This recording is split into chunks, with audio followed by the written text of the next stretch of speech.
दोस्तों, इस साल की शुरुआत हुई नहीं कि हिमालय से दो सबसे बड़ी दर्दनाक आफत आ चुकी हैं। पहली जोशीमठ और अब इसी हिमालय पर बसे देश नेपाल में इतनी बड़ी तबाही कि 72 पैसेंजर्स के साथ एक प्लेन ऐसे हादसे का शिकार हुआ कि अब तक 68 लोगों की डेड बॉडीज को खोज लिया गया है और बाकी बचे 4 की कोई खबर भी नहीं है। इस पूरी खबर में भारत के लिए भी सबसे बड़ी बात यह है कि उस प्लेन में 5 भारतीय भी थे और उनके भी बचने की कोई खबर नहीं है। उसके साथ ही इस प्लेन में 14 फॉरेनर्स भी सवार थे। ये घटना नेपाल के पोखरा इलाके में हुई, जिसके बाद से ही नेपाल की सेना, आर्म पुलिस और नेपाल पुलिस के साथ ही लोकल सिटीजन्स रेस्क्यू ऑपरेशन में जुट गए हैं, जिसमें अब तक किसी को जिंदा नहीं बचाया जा सका है, जिसने इस मुद्दे को इंटरनेशनल खबर बना दिया है। जिसके बाद से ही पूरी नेपाल गवर्नमेंट और वहां के पीएम ने खुद इस मामले में दखल देते हुए हाई लेवल मीटिंग्स करनी शुरू कर दी हैं। इसको जरा डिटेल में बताएं तो नेपाल की येती एयरलाइंस के ATR 72 प्लेन ने काठमांडू से पोखरा के लिए उड़ान भरी थी और ये दोनों इलाके हिमालय के पहाड़ी इलाके में आते हैं। इस प्लेन की कुल कैपेसिटी 72 सीट की थी, इसलिए 68 पैसेंजर और 4 क्रू मेंबर्स को मिलाकर कुल 72 लोग प्लेन में सवार हुए और काठमांडू से उड़ान भर दी। सब कुछ सही रहा और लगभग यात्रा भी पूरी हो चुकी थी। प्लेन अपने डेस्टिनेशन पोखरा के करीब ही पहुंचा था कि लैंडिंग से महज 10 सेकंड पहले ही क्रैश हो गया। लोकल मीडिया की माने तो उनके मुताबिक यह हादसा पोखरा के पुराने डोमेस्टिक एयरपोर्ट और पोखरा इंटरनेशनल एयरपोर्ट के बीच हुआ। यह हादसा दिन में 11:10 पर हुआ था, जब ये प्लेन लैंड होने के बजाय पोखरा घाटी में बहने वाली सेती नदी की खाई में जाके गिर गया। उसके बाद जितनी शुरुआती जांच हुई उसके हिसाब से नेपाल की एयरपोर्ट अथॉरिटी की ओर से यह कहा गया कि प्लेन क्रैश खराब वेदर नहीं बल्कि टेक्निकल फॉल्ट की वजह से हुआ है। एयरपोर्ट अथॉरिटी की ओर से यह भी कहा गया है कि विमान के पायलट ने ATC से लैंडिंग के लिए परमिशन ले ली थी। पोखरा ATC की ओर से लैंडिंग के लिए ओके भी कह दिया गया था, लेकिन सिविल एविएशन अथॉरिटी का कहना है कि लैंडिंग से ठीक पहले अचानक प्लेन में आग की लपटें दिखाई दी थी, जिसके बाद यह हादसा हुआ। इसीलिए फिलहाल मौसम की खराबी के कारण यह दुर्घटना हुई, ये बात नहीं कही जा सकती। अब असल में इस घटना की असली वजह क्या थी, ये तो तभी पता चल पाएगा दोस्तों जब इस प्लेन का ब्लैक बॉक्स बरामद होगा। ये ब्लैक बॉक्स क्या होता है आगे हम आपको इस वीडियो में बताएंगे, लेकिन इस हादसे में एक ऐसा कोइंसिडेंस भी जुड़ गया कि उसे सुनकर आपको हैरानी होगी। और वो जो इंसिडेंस है वो प्लेन की को पायलट अंजू खतीवाड़ से जुड़ा हुआ है। मीडिया रिपोर्ट्स की माने तो इस प्लेन को कमल केसी के साथ अंजू उड़ा रही थी। बतौर को पायलट या अंजू खतीवाड़ की आखिरी उड़ान थी। इसके बाद वो कैप्टन बनने वाली थी, यानी कि इसी उड़ान की कंप्लीट होने के साथ ही उनका प्रमोशन तय था। उनके साथ उनके सीनियर पायलट और ट्रेनर कमल केसी थे, जो इससे पहले कई पायलटों को ट्रेनिंग दे चुके थे।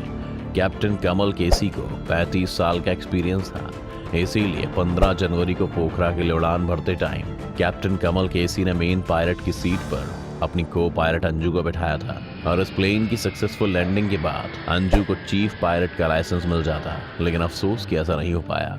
पायलट बनने के लिए कम से कम 100 घंटे का फ्लाइंग एक्सपीरियंस की जरूरत होती है। को पायलट अंजू इससे पहले नेपाल के लगभग सभी एयरपोर्ट पर सफल लैंडिंग करा चुकी थी, लेकिन 15 जनवरी को पोखरा इंटरनेशनल एयरपोर्ट पर लैंडिंग से ठीक पहले प्लेन क्रैश हो गया। लेकिन इसमें जो कोइंसिडेंस है वो ये है कि ऐसे ही एक हादसे में अंजू के पति की भी मौत हो चुकी थी।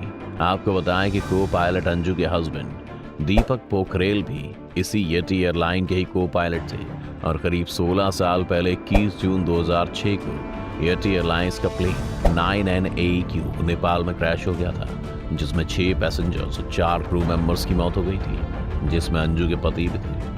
खैर, वापस से मुद्दे पर आए तो इस हादसे के बाद से ही नेपाल में जहाज़ों की उड़ानों के खतरे पर एक बार फिर से सवाल उठने शुरू हो गए, क्योंकि आपको जानकर हैरानी होगी कि पिछले 30 साल में नेपाल में अब तक 28 प्लेन्स क्रैश कर चुके हैं, जिसके बाद एक्सपर्ट्स का कहना है कि rugged mountain region, bad weather, पुराने विमान और इनएक्सपीरियंस्ड पायलट्स ने नेपाल को फ्लाइट्स के लिए सबसे खतरनाक देश बना दिया है, जिसमें नेपाल सरकार का खुद भी यही मानना है कि यहाँ के पहाड़ नेपाल के पायलटों के लिए अभिशाप बन गए। लेकिन आपको बताएं कि जो प्लेन क्रैश हुआ है उसके साथ भी कोई खास टेक्नोलॉजी नहीं जुड़ी हुई है, बल्कि वो प्लेन तो 42 साल पुराने मॉडल का था। इस मॉडल का पहला विमान 1981 में बना था। इसके बाद 100 से ज़्यादा देशों के करीब 200 एयरलाइंस में इस प्लेन को शामिल किया गया। इस मॉडल के एयरक्राफ्ट को फ्रेंच कंपनी एयरबस और इटालियन एविएशन कंपनी लियोनार्डो ने मिलकर बनाया था। ये कंपनी कार्गो और कॉर्पोरेट एयरक्राफ्ट प्लेन भी बनाती है। उसकी ये पैसेंजर प्लेन काफ़ी ज़्यादा इस्तेमाल में लाई जाती है। खैर, नेपाल को ये समझना होगा कि उसके लिए कोई प्लेन सिक्योर तभी है जब वो नेपाल के पहाड़ी इलाकों को देखकर डिज़ाइन की गई हो। लेकिन आखिर नेपाल में किसी प्लेन को उड़ान भरने के साथ ही इतने खतरे क्यों आ जाते हैं, उससे समझना भी बहुत ज़रूरी है। तो आइए आपको समझाते हैं कि नेपाल क्यों हवाई जहाज़ का कब्रिस्तान बनता जा रहा है। सबसे पहले अगर वहाँ की सरकारी एजेंसीज की बात माने तो नेपाल के सिविल एविएशन अथॉरिटी ने 2019 की सेफ्टी रिपोर्ट के मुताबिक देश की डेंजरस जियोग्राफिकल लोकेशन पायलटों के सामने एक बड़ी चुनौती होती है। नेपाल में लगभग 3 करोड़ लोग रहते हैं। ये दुनिया के 14 सबसे ऊंचे पहाड़ों में से एक माउंट एवरेस्ट के साथ ही उसमें से 8 और सबसे ऊंचे पहाड़ मौजूद हैं। और तो और नेपाल में महज एक ही इंटरनेशनल एयरपोर्ट है जो कि सी लेवल से 1338 मीटर ऊपर एक नैरो वैली में बनाया गया है। अब ये वैली इतनी सक्रिय है कि इसकी वजह से कभी कभी प्लेन्स को मुड़ने के लिए काफ़ी कम जगह मिल पाती है। इसके अलावा आपको बताएं कि नेपाल के नॉर्थ ईस्ट में मौजूद लुकला शहर का एक एयरपोर्ट दुनिया के सबसे डेंजरस एयरपोर्ट्स में से एक है। अब ऐसा क्यों है, उसे समझने के लिए आपको बताएं कि एयरपोर्ट एवरेस्ट के करीब है और ऐसे में इस एयरपोर्ट को एवरेस्ट का एंट्री गेट भी कहा जाता है। इसलिए इस एयरपोर्ट के रनवे को पहाड़ों के बीच एक चट्टान को काट कर बनाया गया है। अब इसकी सिचुएशनिंग अगर आप समझें तो लुकला एयरपोर्ट के रनवे को एक एज पर जायंट माउंटेन तो दूसरे एज पर खतरनाक खाई है। ऐसे में इस एयरपोर्ट पर कोई नौसिखिया पायलट प्लेन नहीं चला सकता। इसलिए ट्रेन पायलटों को इस हवाई अड्डे पर प्लेन को उतारने और उड़ान भरने की इजाज़त है।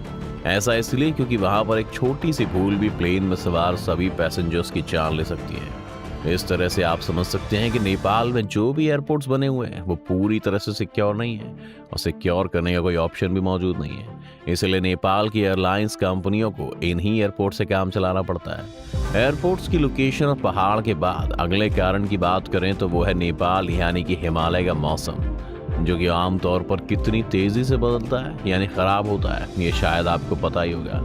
और यही मौसम जो प्लेन्स की उड़ान को काफी खतरनाक बना देता है। पल पल बदलते मौसम के कारण पायलटों को प्लेन के नेविगेट करना मुश्किल हो जाता है, वो भी तब जब मौसम अचानक बदल जाए और सामने कुछ भी दिखाई ना दे, बस धुंध हो या तूफान। साथ ही बर्फबारी से एयरपोर्ट के रनवे काफी खतरनाक हो जाते हैं। इन सिचुएशन में पायलटों से होने वाली थोड़ी सी चूक भी लैंडिंग को जानलेवा बना सकती है। अब ये तो हो गई मौसम और एयरपोर्ट्स की मुश्किलें। इसके बाद नेपाल के साथ एक और बड़ी समस्या ये है कि वहाँ पर आज भी टेक्नोलॉजी बहुत कमी है। इसलिए वहाँ पर आज भी बेहतर रेडार और बेस्ट स्टाफ की कमी पाई ही जाती है। इसी की वजह से पायलटों को प्लेन चलाने में बहुत मुश्किल हो जाती है, क्योंकि उन्हें क्लियर सिग्नल और मौसम का अंदाज़ा टाइम पर नहीं हो पाता है। इसी के साथ ही पुराने डिज़ाइन के प्लेन होने के नाते उसमें ढंग से सेंसर मौजूद नहीं होते जो ऑटोमेटिक अलर्ट से पायलट को पहले ही चेतावनी दें। इसी कारण आज नेपाल की एविएशन इंडस्ट्री की हालत ऐसी हो गई है कि नेपाल के खराब एविएशन रिकॉर्ड की वजह से यूरोपीय कमीशन ने नेपाली एयरलाइंस पर 28 देशों के ब्लॉक में उड़ान भरने पर पूरी तरह से बैन लगा रखा है। अब नेपाल एक ऐसा देश है जिसके पास ज़्यादा रिसोर्स और जगह नहीं है, इसीलिए इसमें सरकारी अफसर भी इस बात का फ़ायदा उठाते हैं और अपनी एविएशन को और बेहतर बनाने के बजाय करप्शन में मिले हुए पाए जाते हैं। इसलिए आज नेपाल की एविएशन अथॉरिटी करप्शन के आरोपों से भी घिरी हुई है। कहा जाता है कि 2019 में यूरोपीय एरोस्पेस कंपनी एयरबस ने नेपाल एयरलाइंस कॉरपोरेशन के लिए 2 नैरो बॉडी वाले एयरबस A320 जेट की डील के लिए नेपाली बिजनेसमैन ऑफिशियल्स को 34 लाख यूरो यानी कि 3 करोड़ रुपए की ब्राइब दी थी। इसीलिए उन्होंने एयरबस के प्लेन को फाइनल झंडी दी थी। खैर, ये तो एक मामला हो गया, लेकिन ऐसे न जाने कितने मामले हैं जिसमें वहाँ की अथॉरिटी पैसे लेकर बिना अपने देश की कंडीशन को समझे प्लेन्स को मंजूरी देती होगी, जिसकी वजह से अगर हम आपको नेपाल के प्लेन हादसे के इतिहास से रूबरू करवाएं तो आप भी इसे इंसिडेंट नहीं बल्कि सोची समझी लापरवाही कहेंगे। इसलिए पिछले कुछ सालों में भले ही नेपाल की एयर इंडस्ट्री में तेजी आई हो, लेकिन यहाँ होने वाले प्लेन क्रैशेस में कोई कमी नहीं आई है। खराब ट्रेनिंग और रखरखाव की वजह से नेपाल में ज्यादातर हादसे होते ही रहे हैं। जैसे बात करें 2019 की तो उसमें एयर डायनेस्टी कंपनी का हेलीकॉप्टर एक पहाड़ी से टकरा गया था। काठमांडू जा रहा हेलीकॉप्टर रास्ता भटकने के बाद क्रैश हो गया था। अब आप कहेंगे कि हम हेलीकॉप्टर की बात क्यों कर रहे हैं, तो ये मुद्दा इसलिए बड़ा था क्योंकि इस हादसे में नेपाल के टूरिज्म मिनिस्टर रविंद्र अधिकारी और एंटरप्रेन्योर आंग छिरिंग शेरपा के साथ ही 7 लोगों की मौत हो गई थी। इसके बाद अगर एक साल पीछे जाएं तो 12 मार्च 2018 को यूएस बांग्ला एयरलाइंस का एक 76 सीटर प्लेन का वो हादसा शायद कोई नहीं भूल सकता है, जिसमें त्रिभुवन इंटरनेशनल एयरपोर्ट पर प्लेन उतरते समय क्रैश हो गया था, जिसमें 51 लोगों की मौत हो गई थी। और यह हादसा बिल्कुल अभी के हादसे की तरह ही था, जो लैंडिंग से पहले ही दुर्घटना का शिकार हो गया। फरवरी 2016 में एक ऐसी रहस्यमयी दुर्घटना इसी पोखरा एयरपोर्ट के पास हुई थी, जब वहां से जोमसन के लिए एक प्लेन ने उड़ान भरने के लिए 8 मिनट के बाद ही रडार से लापता हो गया था वो। जिसके बाद जब सर्च ऑपरेशन हुआ तो प्लेन के मलबे के साथ, जिसमें 23 की डेड बॉडी मिली, उसके थोड़े पहले चले तो सितंबर 2012 में सीता एयर फ्लाइट 601 के क्रैश होने के बाद 19 लोगों की मौत हो गई थी। ये डोमेस्टिक एयरक्राफ्ट इमरजेंसी लैंडिंग करते समय काठमांडू में हादसे का शिकार हो गया था। और तो और 2012 में इसी एयरपोर्ट पर एक और विमान का हादसा हुआ था, जिसमें 15 लोगों की मौत हो गई थी। लेकिन नेपाल के इतिहास में सबसे बड़ा प्लेन क्रैश आज से 30 साल पहले यानी 1992 में हुआ था।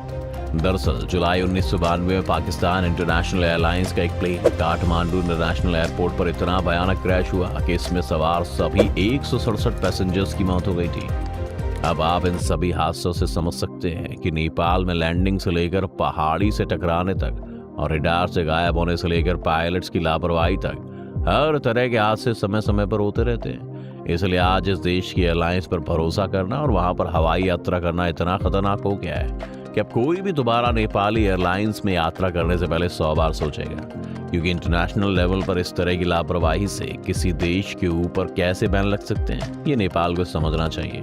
खैर, अभी तो समझने की बात ये है कि जब 15 जनवरी के इस हादसे से पहले पायलट को 2 बार लैंडिंग की परमिशन मिल गई थी, तो आखिर यह हादसा हुआ कैसे, जो पूरी तरह से तभी पता किया जा सकेगा जब इस प्लेन का ब्लैक बॉक्स ढूंढा जाएगा। अब ये ब्लैक बॉक्स क्या होता है और कैसे ये प्लेन क्रैश की पूरी कहानी बताएगा, आइए इसे भी समझते हैं। सबसे पहले तो आप ये समझ लीजिए कि बस इसका नाम ही ब्लैक बॉक्स है। असल में ब्लैक बॉक्स का रंग ब्लैक या काला नहीं बल्कि ऑरेंज रंग का होता है। आपको बता दें कि बॉक्स स्टील या टाइटेनियम से बनी इलेक्ट्रॉनिक रिकॉर्डिंग डिवाइस है, जो किसी भी प्लेन के क्रैश होने पर इन्वेस्टिगेटर्स को उसकी वजह जानने में मदद करती है। ऐसा कैसे? तो दोस्तों, दरअसल ब्लैक बॉक्स को फ्लाइट रिकॉर्डर भी कहते हैं। ये 2 तरह के होते हैं, जिनमें से एक होता है जो कि फ्लाइट का डेटा रिकॉर्ड करता है, जिसे FDR कहते हैं।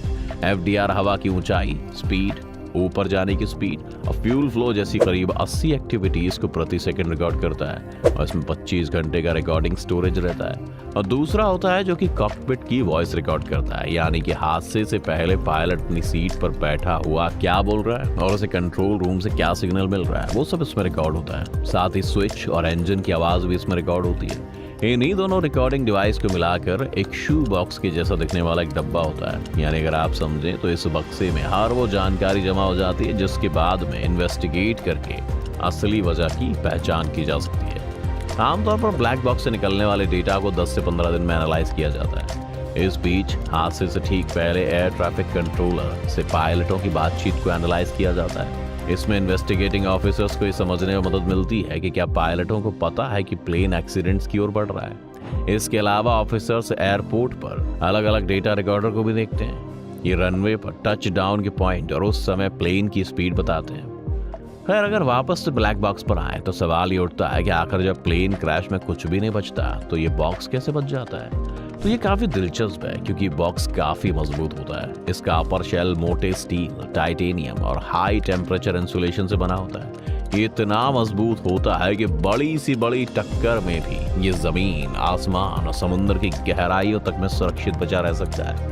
ये हंड्रेड्स ऑफ डिग्रीज टेम्परेचर झेल सकता है। इसके अलावा खारे पानी में भी सालों तक बिना गले सड़े अपनी जगह पर बना रह सकता है, यहाँ तक कि जब इसे ढूंढने की कोशिश की जाती है तो बॉक्स के भीतर के इक्विपमेंट समुद्र में सैकड़ों फीट गहराई से भी सिग्नल भेज सकते हैं। ये कहा जाता है कि ये पानी में 1 महीने तक सिग्नल भेज सकता है, यानी एक्सीडेंट के 1 महीने तक की टाइम पीरियड में इसे आसानी से ढूंढ निकाला जा सकता है। लेकिन सबसे दिलचस्प है इसकी बैटरी, जो कि बीकन बैटरी से बनी है, जो 5 साल तक चार्ज करने की जैसे जरूरत नहीं पड़ती। खैर, अभी इस ब्लैक बॉक्स को आने वाले समय में उतना कन्वीनियंट नहीं माना जा रहा है क्योंकि इसे ढूंढने में काफी समय लग जाता है। इसीलिए इसके ऑल्टरनेट ऑप्शन की तलाश की जा रही है। कोशिश ये भी है कि ब्लैक बॉक्स की जगह सभी रिकॉर्डिंग रियल टाइम में सीधे ग्राउंड स्टेशन पर होती रहे। एयर टू ग्राउंड सिस्टम की मदद से समय रहते एक्सीडेंट भी टाला जा सकता है। खैर अभी इसके ऑल्टरनेट आने और 15 जनवरी वाले प्लेन और ब्लैक बॉक्स मिलने में समय लगने वाला है। इसलिए आज जब हम नेपाल के पुराने ट्रैक रिकॉर्ड और वहाँ के खराब एविएशन सिस्टम की बात बता रहे हैं तो बात डराने वाली लग रही है, क्योंकि ऐसे देश में प्लेन चलाना ही अपने आप में मौत को गले लगाने जैसा है। ऐसे में बेहतर प्लेन और टेक्नोलॉजी की कमी के कारण कोई भी बेहतर पायलट नेपाल की जगह किसी दूसरे देश में प्लेन उड़ाना ज्यादा बेहतर समझता है। क्योंकि इस हादसे में भारत के लोग भी शामिल थे, इसलिए भारत की सरकार को भी नेपाल की एविएशन अथॉरिटी के साथ बातचीत करनी चाहिए, क्योंकि भारत के लोगों का नेपाल आना जाना जिस तरह से लगा रहता है, ऐसे में भविष्य में देश के लोगों के साथ ऐसी घटनाएं होती रही तो उसकी जिम्मेदारी हमारी सरकार की होगी। आपकी इस मामले में क्या राय दोस्तों? क्या बड़े बड़े देशों को एक साथ आकर नेपाल की एविएशन अथॉरिटी को थोड़ा और बेहतर बनाने की जरूरत है या नहीं? आप अपनी राय में कमेंट करके बता सकते हैं और साथ ही इस वीडियो को लाइक और शेयर करना ना भूलें और चैनल को सब्सक्राइब भी कर लें।